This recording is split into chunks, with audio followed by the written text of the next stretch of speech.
इस विलेज से निकलने के लिए परमिशन लेना तो बहुत ही ज़्यादा डिफ़िकल्ट है और मेरे हस्बैंड बहुत परेशान हैं कि क्या करें। अस्सलाम वालेकुम गाइस, कैसे हैं आप सब। आई होप कि आप सब ठीक होंगे और हम यहाँ कर रहे हैं एंजॉय, लेकिन थोड़ी सी परेशानी भी है, यहाँ से निकलना बहुत डिफ़िकल्ट है। मेरे हस्बैंड ने रात देर तक ट्राई किया कि परमिशन मिल जाए लेकिन नहीं मिल रही। देखते हैं, आज सारा दिन भी कोशिश करते हैं क्योंकि उनको ऑफिस का काम था। हम तो एंजॉय कर रहे हैं और जी यहाँ पर आप देख सकते हैं इस कदर ठंड थी कि मैं आपको क्या बताऊँ, इतनी फोग और ये एनिमल्स किस तरह से इन्होंने रात बिताई होगी। हम तो कंबलों में सोए हुए थे, हमें पता नहीं चला, लेकिन यहाँ सुबह जब उठे तो हमें अंदाज़ा हुआ कि कितनी ज़्यादा सर्दी है। और बरज़ा को बहुत अच्छा लग रहा था, मज़ा आ रहा था ये बकरियां देखकर, और ये तो ऐसा लग रहा था वाकई ये खुद भी इस ठंड को एंजॉय कर रही हैं। बहरहाल कुछ भी है, विलेज की अपनी ही ब्यूटी होती है और यहाँ का सुबह का माहौल तो बहुत ही अमेजिंग होता है। ये देखिए, बरज़ा को सर्दी तो लग रही है लेकिन फिर भी वो एंजॉय कर रही है। छोटे बच्चे हैं, बकरियों के पीछे भैंसें हैं, गायें हैं, और जी यहाँ सुबह सुबह ये औरतें जो है लग गई हैं अपने काम से। मैं आपको दिखाऊं कि इतनी सर्दी में ये जो इन्होंने रात को कपड़े धोकर डाले थे यहाँ पर, वो सारे फोग में दोबारा से भीग गए और सुबह से इनका जो ये बड़ा सा देगचा है ये आग पर रख देती हैं और बार बार इसी को यूज़ करती रहती हैं हर काम के लिए, पानी के लिए। और देखिए ये बिल्कुल ब्लैक हो गया है। बहरहाल इतनी आसानी होती है कि बस बार बार कोई भी काम हो तो यहाँ से गर्म पानी निकाल लेते हैं, क्योंकि मुसलसल काफ़ी सारी औरतें तो बारी बारी सभी इसमें लकड़ियाँ डाल कर जाती हैं ताकि इसकी आग चलती रहे। और हमें ये भी सब अच्छा लग रहा था, धुआं धुआं था हर तरफ, और ये सिर्फ इसका धुआं था आग का, और वो जो फॉग थी वो अलग थी। यहाँ के लोगों को तो लग रहा था सर्दी लगी ही नहीं रही है। हमें तो काफ़ी ठंड लग रही थी। हमने जैसे फेस वॉश वगैरह किया, उसके बाद नाश्ता किया तो थोड़ा सा गर्म हो गए हम, बहुत अच्छा लग रहा था। तो जी यहाँ का तो पानी भी मटकों में रखते हैं और वो मैं आपको दिखाऊं कि इस कदर ठंडा हो जाता है कि आपको लगता है बाकायदा इसमें बर्फ़ डली हुई है। और इनका ये स्टाइल है कि वो इस तरह से ही पानी मटकों से निकाल कर पीते हैं। ठंडा होता है, यख होता है और बहुत मीठा पानी है यहाँ का। जिसके बाद फिर हमने सोचा कि चलते हैं आगे की ब्यूटी भी देख लेते हैं कि क्या हो रहा है गांव में। तो कुछ बच्चियां थी, वो अपने हाथ में एक बड़ा सा थाल लेकर जा रही थी, तो हम भी उनके पीछे गए। तो यहाँ देखा बहुत ही खूबसूरत नज़ारा था। ये उनका बहुत बड़ा सा तालाब है जिसमें मछलियाँ हैं। तो ये जो सूखी रोटी बच जाती है इनकी, वो टुकड़े टुकड़े करके लेकर आती हैं ये बच्चियाँ और यहाँ पर मछलियों को डाल देती हैं। और यकीन करें, यहाँ तो कैमरे में नज़र नहीं आ रहा लेकिन वहाँ पर बाकायदा मछलियाँ नज़र आ रही थी और वो भाग भाग कर आ रही थी यहाँ से।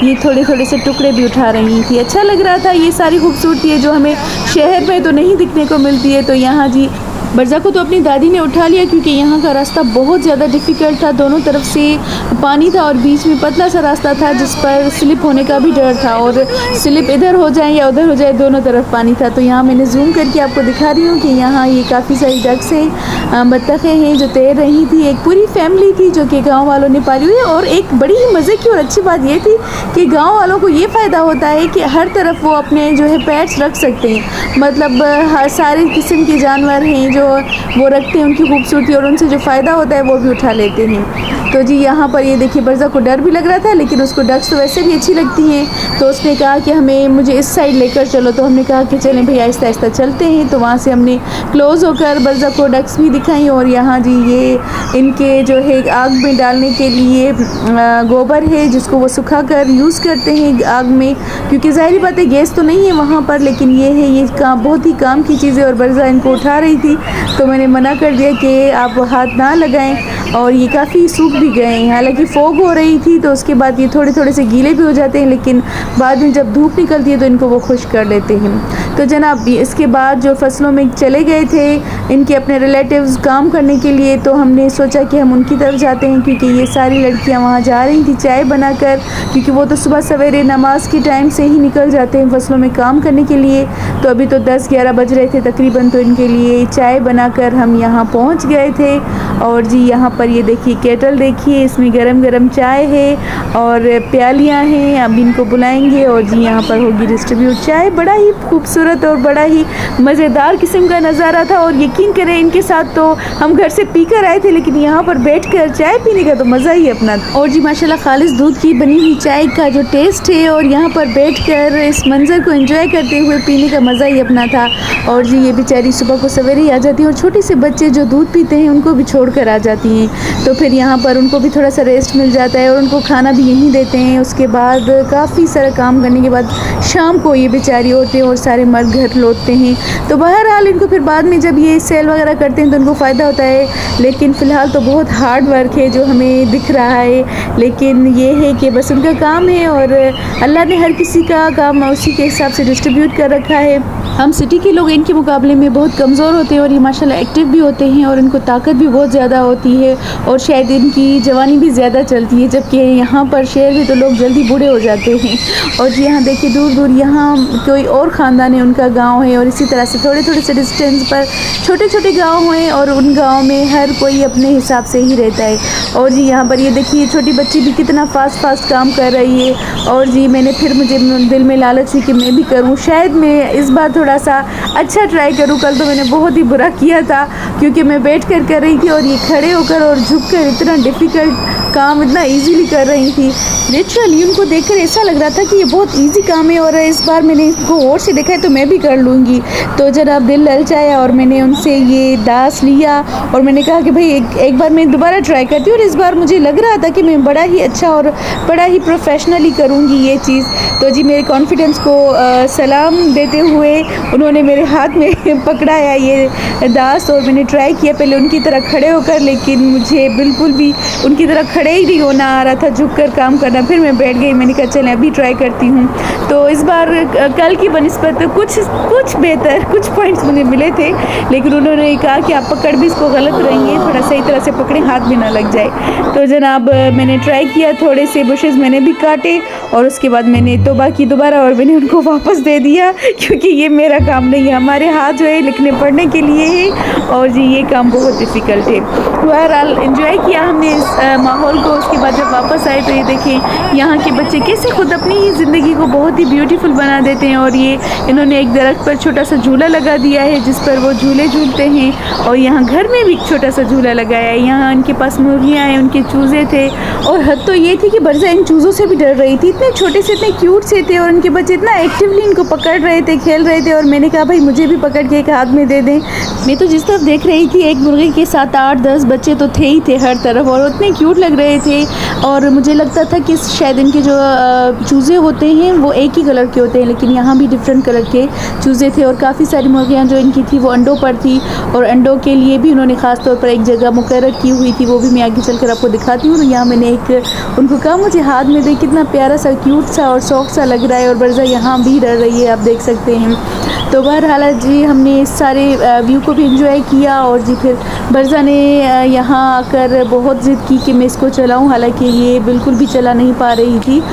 सुबह सवेरे ही औरतों को बरसा ने देख लिया था यहाँ पर काटते हुए। अब मुझे नाम याद नहीं आ रहा कि इस मशीन को क्या बोलते हैं जिसमें ये चारा काटते हैं।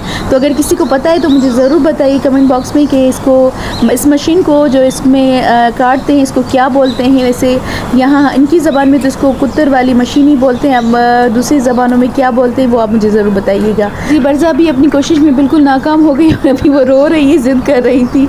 बहरहाल जी हम यहाँ आकर बैठ गए थे, फिर काफ़ी थक गए थे सुबह से। तो यहाँ पर जी बन रहा था खाना और इतनी बड़ी बड़ी रोटियाँ थी, यकीन करें इनके जो पेड़े आटे के थे वो भी इतने बड़े थे कि मैं तो देखकर हैरान हो गई थी। और माशाल्लाह से इतना फास्टली और इतना इजीली ये बना रही थी, हमें तो देखकर ही टेंशन होती है कि इतनी सारी रोटियाँ किस तरह से बनेंगी, लेकिन यहाँ पर ये बिल्कुल रिलैक्स होकर और बहुत जल्दी। और मुझे तो ये भी हैरत लगती है कि हमारी रोटी अगर थोड़ी सी भी मोटी हो जाती है ना उसका टेस्ट ख़राब हो जाता है, लेकिन यहाँ इतनी मोटी मोटी रोटियाँ थी, बड़ी बड़ी थी, लेकिन इतनी टेस्टी और मज़े की थी। और जी ये इनका किचन का व्यू है, थोड़ा सा बस ऊपर से छत दी हुई है, बाकी तो सारा खुला हुआ है, थोड़ी सी दो साइडों से दीवारें हैं। और ये बहुत बड़े बड़े थाल भर भर के बस ये रोटियां बनाती हैं। माशाल्लाह से आपको पता है कि गांव में जो लोग हैं वो ज़्यादा काम करते हैं तो उनको भूख भी बहुत ज़्यादा लगती है और जी खाते भी माशाल्लाह हमारी बनिस्बत वो डबल ही हैं और एक्टिव भी होते हैं, ज़ाहिरी बात है। लेकिन बहरहाल इनकी जो है बहुत अच्छी और मज़े की रोटी थी, बड़ी बड़ी, हम तो एक भी पूरी नहीं कर पा रहे थे। और जी ये इनके किचन का व्यू है, बस ओपन ही है, थोड़ी सी छत लगी हुई है लकड़ियों की और जिस दो साइड से सिर्फ दीवारें हैं, बाकी यहाँ पर ये आप देख सकते हैं सामने छोटे छोटे मुर्गियों के घर बने हुए हैं और मुर्गियाँ तो इधर उधर आ रही थी और काफ़ी तंग भी कर रही थी इनको।